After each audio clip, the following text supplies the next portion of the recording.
The following is a presentation of KSL Sports.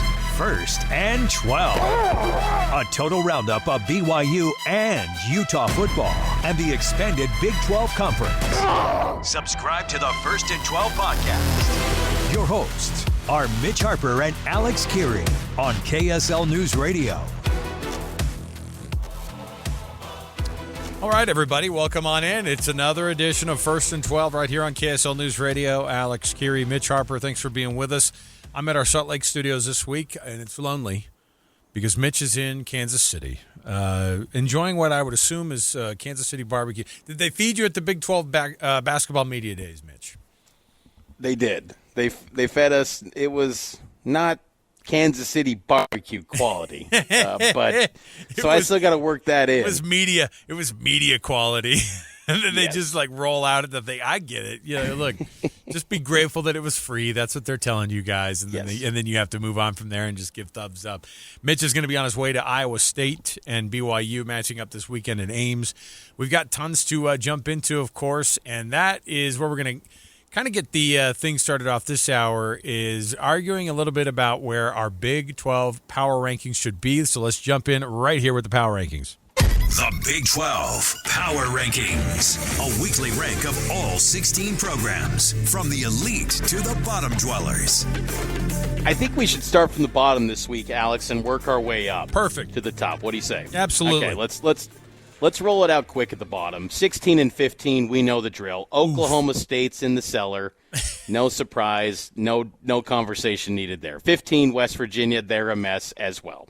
At 14, now it starts to get a little interesting. How about Arizona plummeting? Last week they were at number 10, so they dropped 4 spots after a close loss to Houston. Yeah, and I don't know what to think about Arizona. I feel bad for them being at 14, but where else do you put them? They just continue they've lost games that they looked like that they were probably going to be more likely on track to maybe steal away. I mean, look, they were in overtime against BYU and led for the majority of that second half. In fact, they led, since basically the beginning of the third quarter, and it was in hand, it felt like. And then they do the same thing against Houston. And, to their credit, the last 2 weeks that they've lost very, very close games, the combined, record of those teams are 13-1. I mean, who would have thought with Houston, right? But at the same time, it's kind of crazy because I don't know what to think. They don't feel like the 14th team in the conference, and yet they kind of do at the same time. So I'm torn a little bit because it feels like they're playing better. I mean, their quarterback, Noah Fafita, went 24 for 26 and played his guts out, and his team didn't have a win to show for it. And so it's tough to put him at 14, but those are the breaks in the very competitive Big 12. 13, we got UCF, who just got a big win over the weekend. Scott Frost's first Big 12 win over West Virginia. At 12, Coach Prime and the Colorado Buffaloes, they had a bye this past weekend. We got them at 12. Do you think Colorado, after a win over Iowa State a few weeks back, think they can get hot and make a run at this thing going forward? I don't know what they are, because I was certain that they were going to go fully backward after the losses that they had. And then when Coach Prime said, I got to go get surgery, it's going to be tough, I haven't been in great shape physically on top of all the cancer stuff he's been dealing with, I thought this is too much for the team to be able to handle. Emotionally, it's a drain. They're going to lose this game big time against Iowa State. And then they get their first ranked win in I don't know how long. And it ended up being, and I don't know if it's just an emotional moment that they were able to kind of push through there. I'm hoping that they're at least competitive the rest of the way through here. Utah's hoping that that's not the case, because if they find juice against Utah, then you're getting to a weird spot for Kyle Whittingham and his program, while the Colorado Buffaloes would be working their way back up again. But I don't know. Again, in years past, Mitch, we've said between 4 and 10 was just kind of like, they all feel like they're kind of the same. It's almost between like 3 and 13 is where we're at now, where we go, any of these teams could finish across this, because you have 3 or 4 one-loss teams. You have like 5 two-loss teams. So many teams that are 2-2 right now in conference play, and I don't know which way. At some point, some people are going to head downward, and then at another point, people are going to start going up. And so I don't know what to think about these teams right now, Mitch. I mean, honestly, it's kind of chaos right now, just like we assumed was going to happen with this league. So That's why Brett Yormark says it's the league of the drama meter. They lead the drama meter in this conference. Number 11 and 10, it's here in Kansas City area. Kansas State at 10, Kansas at 11. Sunflower showdown, these two teams. I think both are feeling like this season's been a little bit underwhelming thus far, especially Kansas State, but an opportunity to, get hot on the second half of the season and really turn things around. But I feel like both feel a little underwhelmed to this point of the season. I wouldn't go as far as to say cheeks, Mitch, but I do think that they are very mid. Technically very mid. I mean, literally very mid, because they're right there in the middle of the conference standings, and both of them are actually way below where they probably really belong, considering how much talent and how much expectation and coaching is at those schools. And so Kansas at 11, like you said, Kansas State at 10. And what's interesting about that is I think at Kansas State is exactly where I think that they should be moving up a little bit. They do look a little bit better, but we'll see if that is actually long-lasting. Number 9 into the single digits here, which are now at a premium, by the way. You want to get in the single digits on our power polls, you better start writing Mitch Harper nice notes, you folks across the other schools in the Big 12. Baylor 9, Utah 8, Iowa State 7. Any adjustments there? I think that's about right. I think we got that one.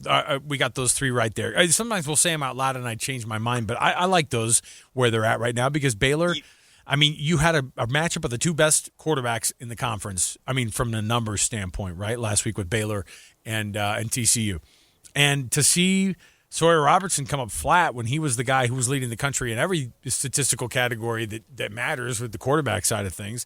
He comes up flat against this team, and just as when you think Dave Aranda and his guys are going to turn a corner, they don't. Just when you think TCU is going to falter all the way, they don't. So it's definitely a league of confusing outcomes so far with this one. But Utah at 8, I think that's good. I think that's fine for the Utes right now this week. I think that's correct, is what I should say, because the other teams that are above them, I have a hard time trying to put them above them right now. Yeah, and I think that's the unique thing about this conference. Utah drops 5 spots in these power rankings after the loss to BYU, but I think a little bit factors into the health of Devin Dampier in this one as well when you're kind of forecasting the future outlook. Now, I know they said that they have confidence in Bird Ficklin, and he looked good in his opportunities against BYU, but I think the offense changes a bit without Devin Dampier, if, in fact, Devin Dampier is at all unavailable going forward. He just got banged up in the BYU game, so a little bit of speculation on that, but we'll see what goes on with Utah moving forward. 7, Iowa State, who just came off a bye week. They got the big one against BYU this week, and we'll get to that a little bit later. 6, TCU, off a big win over Baylor. That was a good bounce-back win, because it feels like with TCU, they're getting a little bit frustrated, that fan base, with Sonny Dykes at time where they weren't consistent for the last 3 years. So that was a strong performance to get back in the win column in rainy conditions last week against Baylor. No, for sure they're getting restless with him. I don't know what to think about that team either, because they could be we assumed, and I'm going to put myself out there even more so, because I was for sure that TCU was going to be one of those teams that is going to be right there with Texas Tech at the end of this thing. And so, there's still time. Obviously, you're only 2-2 in conference play, but 2 losses feel so hard to overcome, because now you're not just fighting against your own teams in the Big 12. You're also fighting against all these pundits who are ready to just say, nope, Big 12 didn't have it still, and then write everybody off. And so, TCU's got something to prove as well. Houston at 5, and you could almost make the argument, Mitch, that they could be a little bit higher. However, the level of competition that they've been able to do it against, I just don't think we're believing in Houston yet all the way. At least I'm not, right? Weakest schedule so far in the Big 12 is Houston. Yes, and they're 6-1. Good for them. They're definitely moving in the right direction as a program. They have benefited from the fact that the toughest team that they've played all year so far was who? Iowa State, and they lost big to them, right? Wasn't that the Texas Tech? They Texas lost Tech to Tech down there in Houston by 3 scores, right? So I think that's one that you look at and you go, okay, maybe they are exactly what we think they are, which is if they start to play better teams, then they'd be a little tougher. Now we get into the controversy here, because between Cincinnati, Arizona State, and Texas Tech, one of those teams is undefeated in conference play, and it's not Texas Tech, and it's not Arizona State. Cincinnati we have right now hovering at 4. Do they deserve to get put up a little bit further, Mitch? Like Houston, they've played a weak schedule thus far. The second easiest schedule to this point. According to Brett Yormark, where's your metric coming from? ESPN FPI has them as the second easiest schedule so far. Some dumb computer, Mitch. How dare you try to put that stuff on our airwaves? And then you dive into the strength of record. Arizona State is very comparable. They're only one spot behind.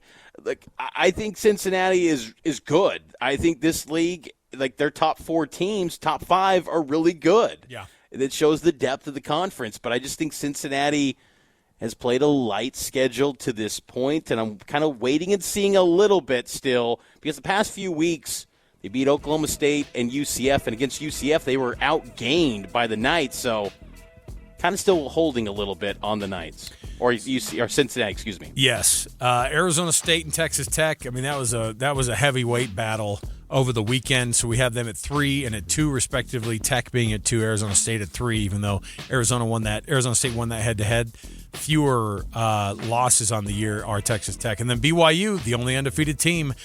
I think, is this their first go in the number 1 spot? Yeah, Texas Tech gets knocked off of their pedestal for the first time this year. So BYU in the number 1 spot. We'll see how long that lasts for the Cougs. We'll take a break here. We'll come back. We've got more on 1st and 12 this week. When we return, let's get to some comments that Brett Yormark made at Big 12 Media Days. And we'll get to some of the things that they talk about, not just football or not just basketball, but how about football and the playoff expansion situation? We'll talk about that also. Stay with us right here. It's 1st and 12 on KSL News Radio.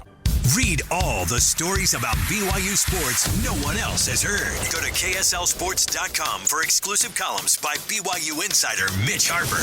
That's KSLSports.com. Welcome back into 1st and 12 here on KSL News Radio. Mitch Harper and Alex Kirry with you. Coming up at the top of the hour, it'll be BYU football with Kalani Sitake, the coach's show here on the legacy home of the Cougars. And Kalani Sitake and his BYU program are chasing the program's first ever college football playoff appearance. I mean, being undefeated, one of only 6 teams in the country, it's potentially there on the table for BYU. And Alex, Commissioner Brett Yormark in the Big 12, he's bullish on the idea of the Big 12 having multiple bids this year, but a lot of talk here in Kansas City at Basketball Media Days centers around postseasons in college sports, whether men's basketball and football, and his views on expansion. And, you know, Commissioner Yormark is never short on giving his opinion on things, and Brett Yormark weighed in on the idea of the college football playoff, potentially having a new format with multiple bids for all the power leagues, and he was very receptive to that. You know, we got to be thoughtful about whatever format change. You know, the 12-team format worked. Last year, it was dramatic. I mean, it was great football. You had the right teams in, and that's all I want. I want to give our schools a chance each and every year to compete at the highest levels in the college football playoff. And if we're on equal footing with our colleagues, I'm all in on that conversation. It's interesting because, you know, the whole college football playoff discussion, Mitch, is it's a weird one because right now everybody's looking in.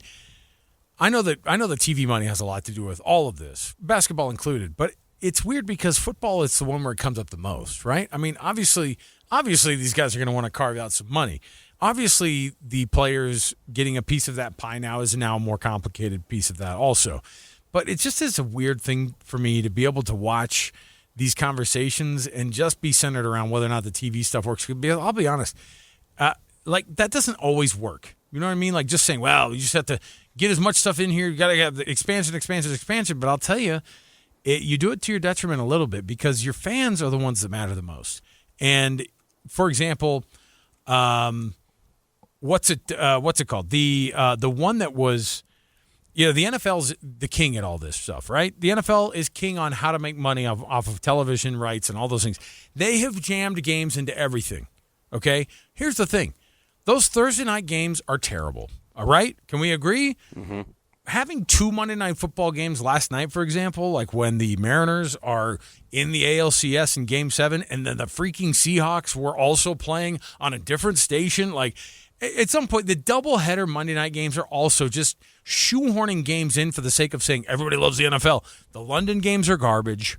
The Thursday night games are garbage. Just because it's the NFL doesn't mean we're just going to totally watch. And guess what's actually suffered from it? The actual Sunday games themselves, which used to be the highlight of everyone's week. Those games have turned into kind of nothing right now. And so we just shoehorn everything in there. What's the big game of the week?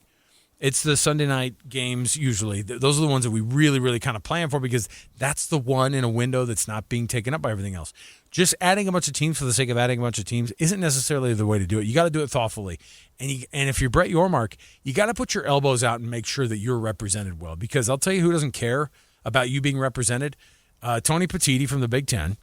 And then what's his name? The dude from Greg the SEC. Sankey. Greg Sankey. Those guys don't give two you-know-whats about the Big 12. In fact, they hope that the Big 12 is irrelevant so that they can get more of their teams in there and then more of the dollars in there. So I like there to be an expanded college football playoff too.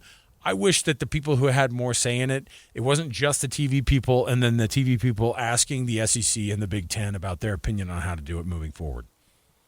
Brett Yormark has thoughts on playoff expansion that would include equal bids to the power leagues. He was posed that question because, remember, there was a report out there that said 24-team playoff with 4 automatic bids to the Big 12, the Big 10, the SEC. This was Yormark on that idea. I get behind a format that gave us the same amount as the ACC, the SEC, and the Big 10? Correct. I'd be up for that. I'd consider that. I've always said you got to earn it on the field, right? And, nothing should be predetermined, come the beginning of the season. So if there was a conversation about a format that gave the 4 power conferences the same amount of AQs, I'm all ears. What would you prefer, Alex? A 5+11 that the Big 12 has kind of pushed, which would be 5 automatic bids to conference champions, so 5 different conference champions, and then 11 at-large teams for a 16-team field, or a 24 or 28-team field that includes equal automatic bids to the Power 4 conferences. To me, I'd go with the latter because then more teams get access to the thing and they can actually go maybe have a chance to win a title. Yeah, there's a lot of games that you got to shoehorn into to all of that. The month of December gets wild, right? But at the same time, we're kind of here for it. I would be a fan of maybe going to an 11-game regular season and then a conference championship, and then you figure it out. Because by the end of it, we're going to kind of, I don't know about sick of it because college football is my favorite, but a 24-team playoff, so are we looking at a bye system for the first round for the first, 7, 8 teams that are in that? Then I'm okay with it. But, yeah, I don't want there to just be the SEC's good, we get more bids. Because on a yearly basis, like this year, Mitch, and the NIL era has brought us more competition when you have teams like Vanderbilt showing up in the SEC and pushing back against the superpowers in the SEC. The SEC looks at it like, the conference is strong. I'm like, stop pretending like you think that Vanderbilt is just another edition of another SEC team doing well this year. Those guys haven't been good since 1947, right? Isn't that was honestly the last time that they had won gone 6-1 or beaten were ranked in the top 10. So don't pretend like those types of teams. Those teams are getting in the conversation now because of the way that NIL is. You have to be more open to how to get these teams in. If you're going to do it, they have to be spread across all the leagues equally. And if your league is so good, by the way, SEC, then beat those quote-unquote weak teams in the first rounds of the playoffs in a 2014 playoff. Agreed, and I think that's, too, if these other leagues, the SEC and Big Ten, are so big and powerful, hey, let's start doing non-conference scheduling where you're playing someone from all these different power leagues. Play someone from the Big 12, play someone from the ACC, play someone from the SEC if you're the Big Ten, and vice versa for the SEC. So I just think we need to see, some change and some tweaks to the system because I feel like this year is exposing a lot of the issues that plague college football when it comes to rankings and polls, because it becomes a radical change almost every single week in these rankings because it's hard to win consistently in this sport, and we're seeing it more than ever in the transfer portal and NIL era. Yeah, and it's going to get more complicated, and you're going to add more FBS teams every year, and then you're going to get all these people from Conference USA and the Sun Belt and go, what about us? And then everybody else from the bigger conferences will go, oh, shush, little conference is you. But at the same time, it's the same argument that you're making if you're not one of the more powerful of the Power Four conferences. And by the way, the ACC friggin' stinks this year, right? All right, so let's take a break here. We'll come back. We've got a couple more things to jump into. How about the week ahead in Big 12 football and much more right here on First and 12 on KSL News Radio. The following is a presentation of KSL Sports. First and 12. A total roundup of BYU and Utah football and the expanded Big 12 Conference. Subscribe to the First and 12 podcast. Your hosts are Mitch Harper and Alex Kirry on KSL News Radio. All right, everybody, welcome back. First and 12 right here on KSL News Radio. Alex Kirry, Mitch Harper, thanks for being with us. Yes, coming up in just about 20 minutes, top of the hour-ish, you're going to get BYU football with head coach Kalani Sitake. So that's all coming up. Part of it, that's going to wrap up our full football Tuesdays here. And, of course, you can hear Mitch every day on Cougar Tracks from 6:30 to 7. JJ, Jeremiah Jensen, and myself, JJ, of course, of KSL 5 television fame. And I host JJ and Alex every day on the KSL Sports Zone over on our sibling station, 97.5 the KSL Sports Zone. Mitch, let's jump in right here because it's that time of the week for us to look ahead at what the schedule looks like across the Big 12 coming up this weekend. The week ahead. Matchups that have us the most excited about the week to come in the Big 12. I'm really excited for this one. The Sunflower Showdown, one of the protected rivalries in the Big 12. Kansas State at Kansas, 10 a.m. on TNT. Whoever loses this game, that fan base is going into meltdown mode. Keep in mind, Alex, Kansas State, they've won 16 consecutive games against Kansas. So if K-State really wants to avoid having this season become an absolute disaster, you've got to beat Kansas or else they're going to be irate at the idea of losing to the Jayhawks. Hey, listen, everybody, we got to protect some rivalries. What are the most important ones over here? Well, Kansas hasn't beaten Kansas State in 16 years. Perfect. That sounds like a great one. I know Farmageddon doesn't get protected, but this one does. This one does. Yeah, because they have the words Kansas in the names of the schools. I get it. I don't know. I mean, the reality is from the outside looking in, these are two teams who have underperformed massively. Yeah, so when you bill it like, yeah, whoever loses, this one's a real loser, like that's never a good way to look at it. But at the same time, they're going to be playing at 10 a.m. on TNT, so we'll see how that one rolls out. But these were two teams that we thought were going to be competing, certainly Kansas State at the top of the Big 12, and it ended up not being that way so far. So number 11, BYU goes to Iowa State. That's a 1:30 kickoff on Fox. That's a big one, of course, going to Ames and trying to get this one done. Mitch, how good is Iowa State? I don't know because I believe a lot in Matt Campbell. All the stuff that's said, the flowery praise that Matt Campbell gets, sometimes when Kalani Sitake heaps praise on these coaches across all the league, I'm always like, okay, not every one of them is your best friend. But I think Matt Campbell is an exceptional coach. He's done stuff with Iowa State that program has just never seen before. Well, do we think that he's a real candidate for Penn State? Could he be distracted potentially? Ooh. No, we'll see. But no, I think this Iowa State team has been a mixed bag like many teams in the Big 12. I think that what's been surprising is that they've regressed a little bit in recent weeks on the defensive side. And, that 3-3-5 scheme for Iowa State has been so successful in this Big 12 conference. And 2 years ago when BYU played Iowa State, the Cyclones thumped BYU 45-13 with a lot of the same personnel they still have today with Rocco Becht, Abu Sama in that backfield. And that was a real turning point moment for, I think, both programs. Iowa State kind of leveled up and BYU realized this is rock bottom. They got to bounce back and be more competitive in this conference. And, no, I think this is going to be a really good test. It's interesting to see that BYU's kind of viewed as an underdog in this one, and what a great opportunity for BYU to play up the underdog role once again on the heels of, what's been a very strong start to the season at 7-0. You can't get any better than that, and to still not be believed in. I think it's a good matchup. I think BYU's the better team though in this game, and Iowa State has shown moments over the course of this season where they've struggled. So I think if BYU can continue to have success on the ground, I think it could, be a very good day for BYU on Saturday.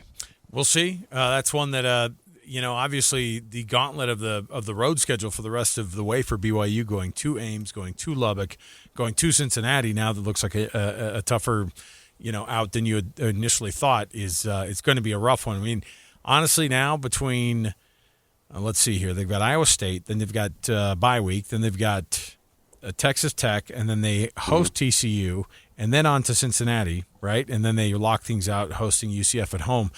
Those 5 games right there that I just mentioned before the last one against UCF where you're hosting, honestly, like going 3-2 in that stretch feels like that would be really, really good. But obviously now where the team's at, if you want to be at the top of the mountain where they want to be, you can only afford to lose one of those games. And that's a really tall ask, I think, with a lot of really, really good teams in front of them.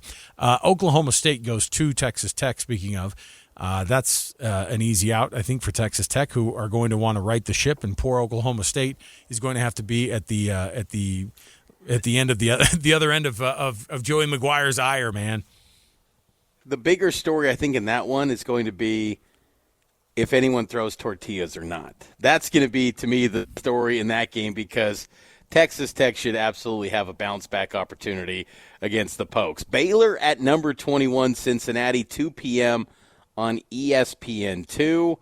It's a classic Big 12 game where, very close on the margins, but Cincinnati is, playing excellent football right now, 4-0 in Big 12 play, and they've been really good at home. I think that's been one of the impressive things. It feels like they haven't left Nippert in weeks outside of its, one stop in Stillwater. They've capitalized at home, and they're a tough team to take down in their home spot. Do you feel like that's one of those games that we're going to be that? I mean, there's a head scratcher every week. I text you about a game that is absolutely wild every week, right? And this is one of those games you're like, Baylor winning 42-14.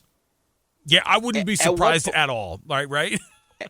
At what point does Brett Yormark start to hit his fist on the table and go, "Stop losing these games when you're undefeated"? At what point does he start cheering for a team? I know that he's going to be diplomatic and say, "I want everyone to have success," but at some point you're like, BYU, Cincinnati, please string it together and do not get upset. I'm sick of doing these speeches before Big 12 Media Days for football where I go, the most parity of all the conferences across the country. He has to say that every year, every time they get close when everybody's beating each other up at the conference. He just has to scratch out all of his notes and go, yeah, we don't have a superpower yet. The most parity across college football for the 3rd year in a row. Yeah, TCU goes to West Virginia. The Horned Frogs going out to visit the folks out there at Rich Rod to see what happens with that one. Houston goes to Arizona State. That's a matchup that on paper is very, very good. I think Arizona State, if Jordan Tyson's okay, if Sam Levitt is 100% again, then I think you're going to see Arizona State start to string together some really, really nice wins. Other than that, you've got Houston who goes, well, you know what? This is our first real test. We can show our first real test on the road. We can show everybody else that we're not fake right now, and so they could try to figure that out as well. And then Colorado goes to Utah. Are we still calling that one the Rocky Mountain Cup or the Rocky Mountain Oyster Cup or whatever it is that we're playing Rumble for in now? the Rockies. Oh, boy. The Rumble in the Rockies. Don't you forget it. I don't believe it for 1 second. With rivalries for the Utes. Yeah, exactly. That's exactly what they were thinking, too. I'm sure that's what they put out in their press release this week. Well, it's another big rivalry game for us. I mean, obviously, it means a lot to us. Hey, there was a time when Whittingham was saying, well, who's our rival? Oh, you're talking about the in-state rivalry. Oh, some other teams. Remember that a couple years ago? Oh, yeah. That was his version of you'd have to ask them about Bear. Yeah, that was. There's always one little moment where people look at Kyle Whittingham and go, "Are you sure you're okay? You sure you're okay over there? Everything okay? Everything good? You in a good spot mentally?" We'll never know. By the way, I was going to ask you too, because I tweeted it out when he was very flowery, and he actually used the words flowers. I'm going to give him his flowers for being a great coach and a mentor and all that. Is there a moment in that speech that you thought to yourself, is he saying this because he knows something that we don't about Kyle Whittingham? That was 100% my thought, Alex. I truly thought that, when Kalani was giving those flowers, as you said, as Kalani put it, about Kyle Whittingham, and, Kalani's very close to Whittingham and Morgan Scalley. You almost wondered if he knows that Witt's going through his last year, because we know that Kalani always does, great team, great fans. I really respect love their those coach. guys. He does that all the time. But that situation with Whittingham was much different than anything Kalani has ever done in this BYU-Utah game. And it did have that feeling of, why is he doing that? Yeah. Does he know? So, yeah, I was totally on board with you on that because I thought the exact same thing. It did really feel like maybe does he know something and he just wanted to say, hey, I really respect Kyle Whittingham for everything that he's done for me. Hey, Coach Whittingham on the other side of the stadium. Hey, Coach Whittingham. Coach Satake went on for about 4 minutes about how amazing you are. Do you want to say anything? He's like, nope. I'm not in the mood. Ask me at the end of the year. All right, we're going to take another break right here. We'll come back. We'll wrap things up on our 1st and 12 for this week with some predictions. Why not? Throw some predictions out there as to how these games are going to turn out. We've been dead wrong all year long. Why would that change now? Stay with us right here. It's 1st and 12 right here on KSL News Radio. Read all the stories about BYU sports no one else has heard. Go to KSLSports.com for exclusive columns by BYU insider Mitch Harper. That's KSLSports.com. Welcome back into 1st and 12. Mitch Harper and Alex Kirry with you. It's the final segment of the program. It's been a great show here on this Tuesday evening talking Big 12 football. It's hard to believe it's already week 9. Next week we'll be in double digits for the season. Week 10 coming up. The chase for Arlington is heating up. And along the way, as Alex teased, we've been so wrong on many of these games. Well, let's get back to it this week and get back on track with our Week 9 game predictions. 1st and 12 predictions, scores, blowouts, and more with Mitch and Alex on 1st and 12. All right, yes, our game predictions for, what is this, week 9? Week 8? Week 9? I think technically they'll call you week 9, yes. Most teams have played between, I don't know if anybody's played 8 games in the Big 12 now. I think everybody's done their bye weeks, and I think the most right now is 7 probably across the board. But going into week 9, playing their 8th game, most of them, Kansas State at Kansas. What did you call this one, the Sunflower Seed Bowl? Sunflower Showdown.